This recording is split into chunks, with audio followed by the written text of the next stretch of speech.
कंपनियां बिलबिलाने लगी, परेशान होने लगी। जो कंपनियां गेहूं बेचने का धंधा कर रही थी हिंदुस्तान में, उनके सारे धंधे चौपट हो गए। तो उन कंपनियों ने षड्यंत्र किया और वो षड्यंत्र में कामयाब हुए। वो षड्यंत्र उनका क्या था? श्री लाल बहादुर शास्त्री जी को भारत के प्रधानमंत्री पद पर रहने नहीं देना, क्योंकि उन कंपनियों के करोड़ों रुपए के हित सधे हुए थे। और वो षड्यंत्र में अंतिम समय तक काम हुए।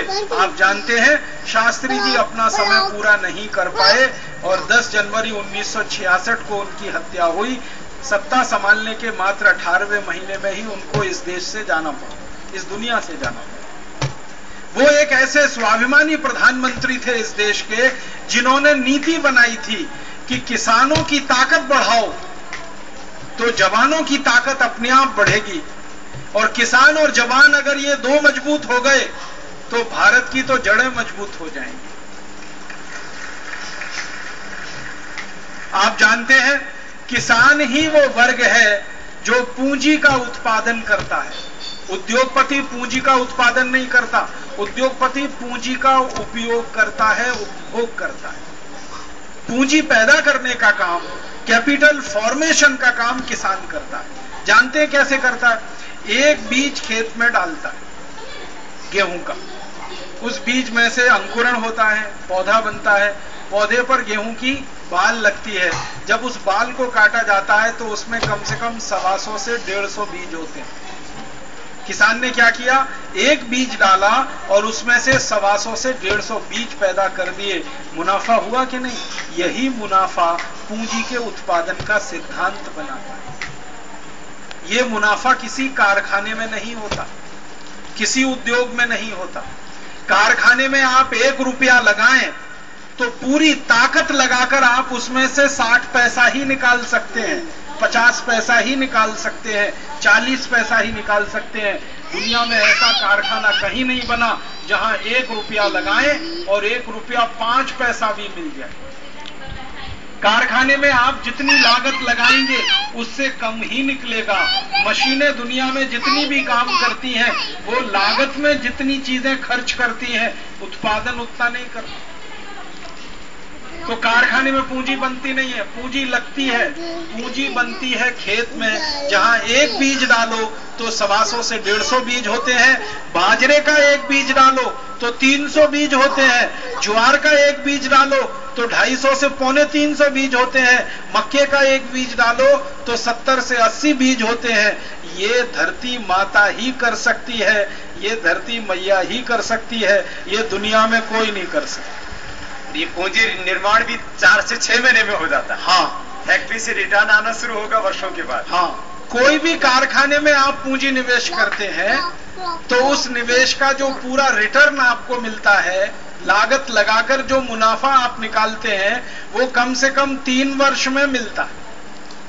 कोई भी कारखाने में, सीमेंट का कारखाना हो, लोहे का कारखाना हो, किसी दूसरी इंडस्ट्री की बात करें जिसमें इन्वेस्टमेंट आपका आज होगा, रिटर्न तीसरे साल में आएगा। और जो मंदी के चक्कर में फंस गए तो 10 साल तक रिटर्न नहीं आएगा। वो भी 100 गुना होकर के आए। हाँ, 100 नहीं होंगे। ये तो खेत है, ये तो धरती माता है, ये तो पृथ्वी माता है, जो एक दाने को 3 से 4 महीने में सैकड़ों दाने में बदल देती है। खेती में पूंजी निवेश करने के 3-4 महीने में ही सारा रिटर्न आ जाता है और सैकड़ों गुना होकर आता है। ये समझ हमारे देश के दूसरे प्रधानमंत्री श्री लाल बहादुर शास्त्री को थी। अगर मैं ज्यादा अतिशयोक्ति नहीं करूं तो ये समझ भारत देश के दूसरे प्रधानमंत्री श्री लाल बहादुर शास्त्री को ही थी।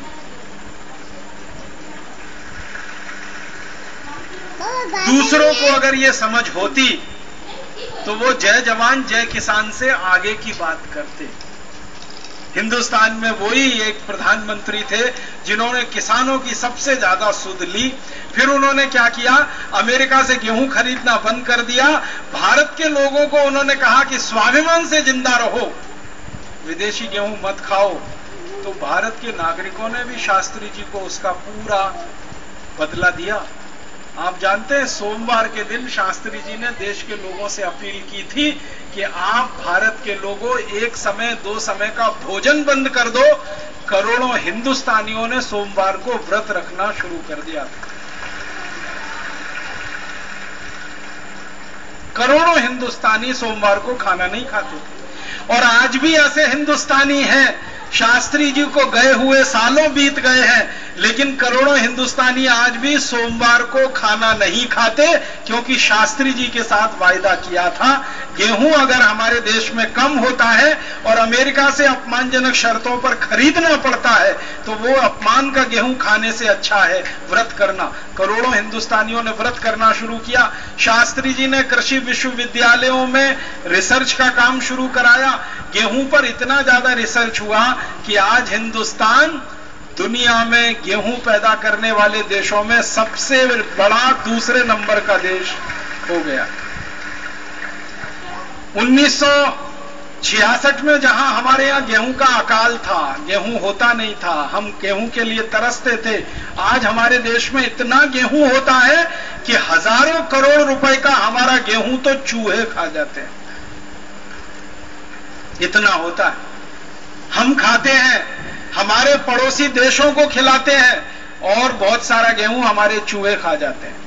धन्य है पंजाब के किसान, धन्य है हरियाणा के किसान, धन्य है उत्तर प्रदेश के किसान, धन्य है मध्य प्रदेश के किसान, धन्य है राजस्थान, गुजरात, महाराष्ट्र के किसान, जिन्होंने गेहूं उत्पादन करके इस देश को स्वावलंबी बना दिया, स्वाभिमानी बना दिया। और दूसरे देशों से गेहूं खाना मंजूर नहीं। अगर शास्त्री जी ये बात नहीं कहते तो ये गेहूं आता रहता और हम कभी गेहूं उत्पादन में आत्माभिमानी बन नहीं पाते, स्वावलंबी बन नहीं पाते और आज तक अमेरिका का गेहूं खा रहे होते।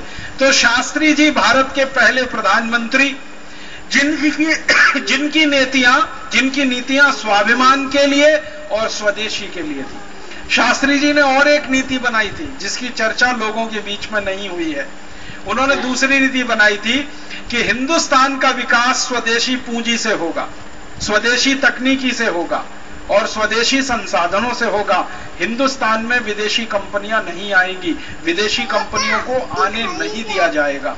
उस जमाने में शास्त्री जी पर बहुत दबाव होता था कि अमेरिका और यूरोप की कंपनियों को भारत में आने दो। शास्त्री जी ने ना कह दिया कि कोई भारत में अमेरिका और यूरोप की कंपनी आएगी नहीं, क्योंकि हमने गलती से एक कंपनी को बुला लिया था, तब तो देश को 250 साल की गुलामी झेलनी पड़ी। अब दोबारा से विदेशियों को बुलाएंगे तो पता नहीं कितने हजार साल की गुलामी आएगी। तो उन्होंने किसी विदेशी कंपनी को आने नहीं दिया। स्वदेशी तकनीकी का विकास, स्वदेशी कंपनियों का विकास, स्वदेशी उद्योगों का विकास, स्वदेशी खेती का विकास, ये सब कुछ उन्होंने इस देश में अपने अभिक्रम से किया। दुर्भाग्य हमारे देश का, जो मैंने कहा, और एक साजिश हुई, एक षड्यंत्र हुआ कि सत्ता के 18वें महीने में ही उनको हटा दिया गया रास्ते से, कुर्सी से ही नहीं उतार दिया, उनको इस दुनिया से विदा कर दिया। आपको मालूम है पाकिस्तान का हमला हुआ था इस देश पर, उस हमले का शास्त्री जी ने करारा जवाब दिया था। और शास्त्री जी ने ये जो जय जवान जय किसान का नारा दिया ना, तो जवानों में इतना जोश था कि लाहौर तक का पूरा इलाका भारत की सेना के कब्जे में आ गया था, लाहौर तक। बाद में पाकिस्तान गिड़गिड़ाने लगा, पैरों में पड़कर रोने लगा, शास्त्री जी के सामने मिमियाने लगा पाकिस्तान। गलती पाकिस्तान ने की थी हमला करके। पाकिस्तान को अंदाजा नहीं था कि भारत की फौज इतना करारा जवाब देगी, क्योंकि पाकिस्तान इस गफलत का शिकार था कि 1948 में जब पाकिस्तान ने 47-48 में जम्मू कश्मीर पर हमला किया था और भारत की फौजें उस समय उतनी तैयार नहीं थी, हालांकि जवाब उस समय भी दिया था भारत की फौजों ने, पाकिस्तानी फौजों को भागना पड़ा था, लेकिन पाकिस्तान को 1965 में यह गफलत हो गई कि फौजें हिंदुस्तान की ज्यादा तैयार नहीं है, तो उन्होंने हमला कर दिया। लेकिन तैयारी इतनी जबरदस्त थी कि पाकिस्तान को करारी हार का सामना करना पड़ा और लाहौर तक पाकिस्तान हार गया, भारत की सैनिकों का कब्जा हो गया। फिर शास्त्री जी गए सोवियत संघ की पाकिस्तान के राष्ट्रपति और प्रधानमंत्री गए